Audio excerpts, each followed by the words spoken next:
دو بیٹیاں حضرت رقیہ اور ام کلثوم، ان کا نکاح ہوا تھا ابو لہب کے بیٹوں کے ساتھ، چچا تھے نا ابو لہب۔ تو جب آیت آئی تبت یدا ابی لہب، تو اس نے آ کر اپنے بیٹوں سے کہا کہ راسی فی رؤوسکما حرام، میں اس گھر میں قدم نہیں رکھوں گا جب تک تم محمد بن عبداللہ کی بیٹیوں کو طلاق نہ دے دو۔ تو اس کا ایک بیٹا عتبہ، وہ حرم میں آیا، آپ تشریف فرما تھے، یہاں سے گریبان پکڑ کے جھٹکا دیا، آپ کا گریبان پھٹ گیا۔ وہ کہنے لگا تیری بیٹیوں کو طلاق ہے۔ طائف کے پتھر کھائے اور بد دعا نہیں کی۔ جب یوں بیٹی کی طلاق بھرے مجمع میں سنی تو کہا اچھا، میں اللہ سے کہتا ہوں اپنا کوئی کتا تیرے اوپر چھوڑ دے۔ اتنے دکھی ہوئے کہ اس کے لیے بد دعا کی۔ تجارتی قافلہ شام جا رہا تھا، اس میں عتبہ بھی تھا۔ تو ابو لہب آیا، دیکھو میرے بیٹے کو محمد نے بد دعا دی ہے، اور اس کی باتیں خالی نہیں جاتی، اس کی حفاظت کرنا، کوئی اس کو کچھ ہو نہ جائے۔ ایمان مقدر میں نہیں تھا اور بات پہ اعتماد اتنا تھا۔ جب یہ قافلہ زرقاء اترا تو ایک شیر آیا اور اس نے یوں سب کو دیکھا ایسے، تو عتبہ چیخنے لگا یہ محمد کی بد دعا آ گئی، یہ محمد کی بد دعا آ گئی، اور یہ مجھے مار دے گا۔ مطلب پاگل ہے، ہم 300 آدمی ہیں، کیسے تجھے مار دے گا، ہم تیرے پہرے دار ہیں۔ انہوں نے سارے اونٹ کے پالان کٹھے کر کے اونچا مینار سا بنا دیا، اور اس کے اوپر اس کو سلایا اور خود چاروں طرف بیٹھ گئے پہرا دیں۔ اللہ نے سب کو سلا دیا۔ شیر آیا اور ایک ایک کو سونگا، چھوڑتا گیا، سب کو چھوڑ دیا۔ کتنے تھے مجھے کہیں ملے نہیں، کیونکہ 150-200 تو ہوتی تھے جب قافلہ چلتا۔ پھر اس نے یوں اوپر دیکھا، یوں سونگا اور پھر ایک چھلانگ لگائی، وہ سیدھا اس کے اوپر، اور جاتے اس کے منہ، اس سر اور منہ کو اپنے منہ میں لیا اور ایسے کچل دیا جیسے قیمہ بنا دیا جاتا، کھایا نہیں، بس ایسے کچل کے چھلانگ لگا کے واپس چلا گیا۔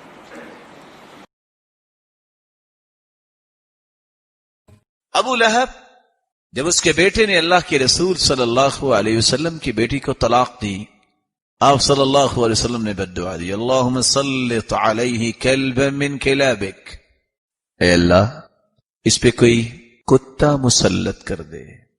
بہادر ہے، سردار ہے، شام کی طرف جا رہا ہے تجارت کے لیے۔ جب شام کا وقت ہوا آواز دیتا ہے ایھا الناس اجتمعوا، جمع ہو جاؤ۔ سب لوگ جمع ہو گئے۔ کیا ہوا؟ کہتے ایھا الناس الیس من حقی علیکم وانا اکبرکم سنا، کیا میرا حق نہیں ہے؟ میں تم میں سب سے بڑا ہوں۔ کہا تمہارا حق ہے، بتاؤ۔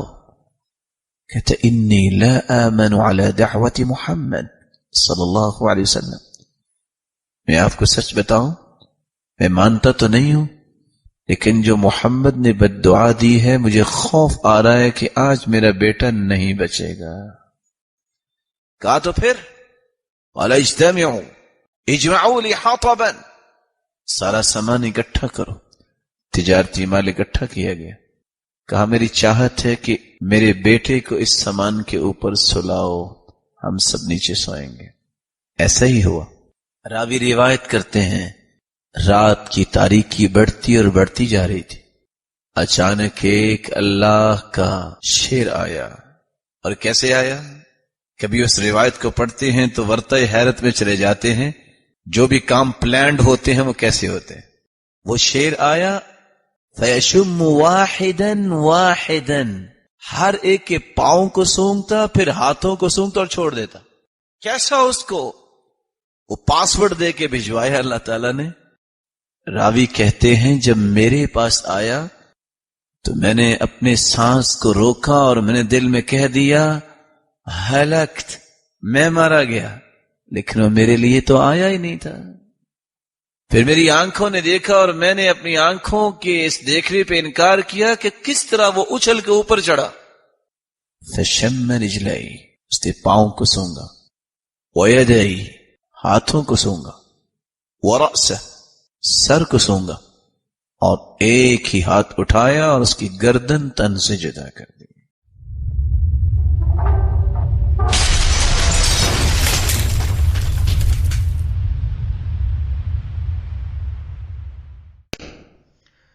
السلام علیکم ورحمۃ اللہ وبرکاتہ. الحمدللہ رب العالمین والصلاة والسلام علی اشرف الانبیاء والمرسلین نبینا محمد وعلی آلہ وصحبہ اجمعین. اما بعد. اعوذ باللہ من الشیطان الرجیم. بسم اللہ الرحمن الرحیم. قال اللہ تبارک وتعالی فی قرآن المجید: یا ایہا الذین آمنوا ان جاءکم فاسق بنبأ فتبینوا ان تصیبوا قوما بجہالۃ فتصبحوا علی ما فعلتم نادمین. وقال نبی صلی اللہ علیہ وسلم: من کذب علی متعمدا فلیتبوأ مقعدہ من النار. رب اشرح لی صدری ویسر لی امری واحلل عقدۃ من لسانی یفقہوا قولی. رب زدنی علما. میرے جس دوستوں اور بھائیوں اور میری اسلامی خواتین و حضرات، جیسا کہ آپ نے سنا یہ قصہ کہ نبی صلی اللہ علیہ وسلم نے ابو لہب کے بیٹے کو بددعا دی، جس کی بنا پر ایک شیر نے حملہ کر کے اس کو ختم کر دیا. کیا یہ قصہ کی سند صحیح ہے؟ آئیے ہم مختصر طور پر آپ کے سامنے اس کی جانچ پڑتال کرتے ہیں اور دیکھتے ہیں کہ کیا یہ مولویوں کی بات صحیح ہے. تو دیکھیے، یہ جو واقعہ ہے یہ دلائل نبوہ امام بہقی کی جلد نمبر 2 صفحہ نمبر 338 پر ہے. اسی طرح سے دلائل النبوہ الاسماعیل اصبہانی کی صفحہ نمبر 220 پر ہے، اور دلائل النبوہ لابن نعیم کی صفحہ نمبر 454 پر ہے. اسی طرح سے المستدرک الحاکم کے اندر جلد نمبر 2 صفحہ نمبر 539 پر ہے. لیکن اس کی سند ضعیف ہے،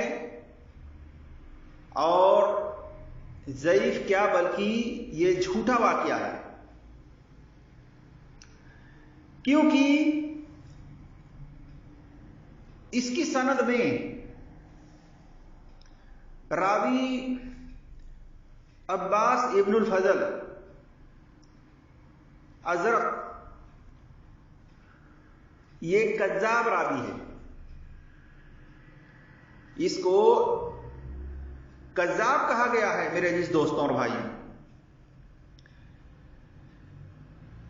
جیسا کہ آپ دیکھ سکتے ہیں میزان الاعتدال اٹھائیے، جلد نمبر 4 صفحہ نمبر 70 پر، اور اس کے اندر نمبر ہے 4183 پر. ابراہیم بن عبداللہ بن جنید کہتے ہیں کہ میں نے یحییٰ بن معین رحمۃ اللہ علیہ سے یہ سنا ہے اس کے بارے میں. انہوں نے کہا کہ عباس ابن الفضل ازرق یہ کذاب ہے اور خبیث ہے. اسی طرح سے علی بن مدینی نے کہا یہ ضعیف الحدیث ہے. تو پتہ چلا کہ اس کو کئی محدثین نے ضعیف الحدیث قرار دیا ہے. اسی طرح سے امام یحییٰ بن معین رحمۃ اللہ علیہ نے اس کو کذاب، جھوٹا اور خبیث قرار دیا ہے میرے جس دوستوں اور بھائیوں. تو پتہ چلا کہ یہ جو واقعہ بیان کیا جاتا ہے، یہ واقعہ جو بیان کیا جاتا ہے اس طرح سے بلا دلیل، یہ جھوٹا ہے. واقعہ یہ سچا واقعہ نہیں ہے. لیکن آج دیکھ لیجئے مولوی حضرات کی کیا حالت ہے کہ مولوی حضرات ایسے واقعہ لوگوں کے اندر بلا تحقیق بیان کرتے رہتے ہیں. ان کو ذرہ برابر بھی خوف نہیں ہوتا کہ ہم یہ اس طرح سے واقعہ جو بیان کر رہے ہیں کیا نبی صلی اللہ علیہ وسلم کی اس وارننگ میں آتے ہیں کہ نہیں آتے ہیں. اگر انہیں خوف ہوتا تو یہ اس کی تحقیق کرتے، اس کی جانچ پڑتال کرتے میرے جس دوستوں اور بھائی. اسی طرح سے اس کی دوسری سند بھی ہے. دوسری سند میں راوی محمد بن اسحاق ہیں. جیسا کہ محمد بن اسحاق یہ مدلس راوی ہیں اور یہ روایت ان سے کر رہے ہیں، یعنی سماع کی شراحت نہیں کر رہے ہیں. اس بنا پر یہ تمام طرق کے ساتھ جو روایت ہے یہ سند کے اعتبار سے ضعیف ہے، یہ جھوٹا قصہ ہے، ناقابل حجت ہے. میرے جی دوستوں اور بھائیوں، یہ حجت کے لائق نہیں ہے، نہ بیان کرنے کے لائق ہے، بلکہ بیان بھی کریں تو اس کے بارے میں وضاحت کریں کہ اس واقعے کی سند صحیح نہیں ہے. اللہ تبارک و تعالیٰ نے تمام ایمان والوں کو حکم دیا ہے، چاہے عورت ہوں چاہے مرد ہوں. فرمایا اللہ تبارک و تعالیٰ نے سورہ حجرات آیت نمبر 6 میں، یا ایھا الذین آمنوا ان جاءکم فاسق بنبأ فتبینوا، کہ اے ایمان والو جب تمہارے پاس کوئی فاسق خبر لے کر آئے تو اس کی تحقیق کر لیا کرو، اس کی جانچ پڑتال کر لیا کرو. تو جانچ پڑتال کرنے کا، تحقیق کرنے کا اللہ تبارک و تعالیٰ نے ہر ایمان والے کو یہ حکم دیا ہے. لیکن آج مولوی حضرات کی کیا حالت ہے دیکھیے، قاری ہیں، مفتی ہیں، ڈگری یافتہ ہیں، لیکن تحقیق کے معاملے میں بالکل زیرو ہیں. اللہ تبارک و تعالیٰ انہیں ہدایت فرمائے کہ یہ لوگ تحقیق کریں اور تحقیق کر کے لوگوں کے اندر اس طرح سے بیان بازی کریں. اسی طرح سے نبی صلی اللہ علیہ وسلم کی طرف جھوٹی بات جان بوجھ کر منسوخ کرنا ایسے لوگوں کے لیے وارننگ ہے. آپ صلی اللہ علیہ وسلم نے فرمایا صحیح بخاری میں حدیث نمبر 109 110 وغیرہ میں، من کذب علی متعمدا فلیتبوأ مقعدہ من النار، جس نے جان بوجھ کر میری طرف جھوٹی بات منسوخ کی جس کو میں نے نہیں کہی ہے تو اس کو چاہیے کہ وہ اپنا ٹھکانہ جہنم میں بنا لے. تو میرے جس دوستوں اور بھائیوں اور میری اسلامی خواتین و حضرات، یہ واقعہ جو بیان کیا جاتا ہے یہ صحیح نہیں ہے، بلکہ یہ ضعیف سند کے ساتھ اور تمام طرق سے آئی ہوئی جو روایتیں ہیں اس بارے میں یہ سب ضعیف ہیں اور جھوٹ پر مبنی ہیں. اللہ تبارک و تعالیٰ سے دعا ہے کہ اللہ تبارک و تعالیٰ ہم تمام مسلمانوں کو تحقیق کرنے کی، جانچ پڑتال کرنے کی توفیق عطا فرمائے. آمین یا رب العالمین. السلام علیکم ورحمۃ اللہ وبرکاتہ.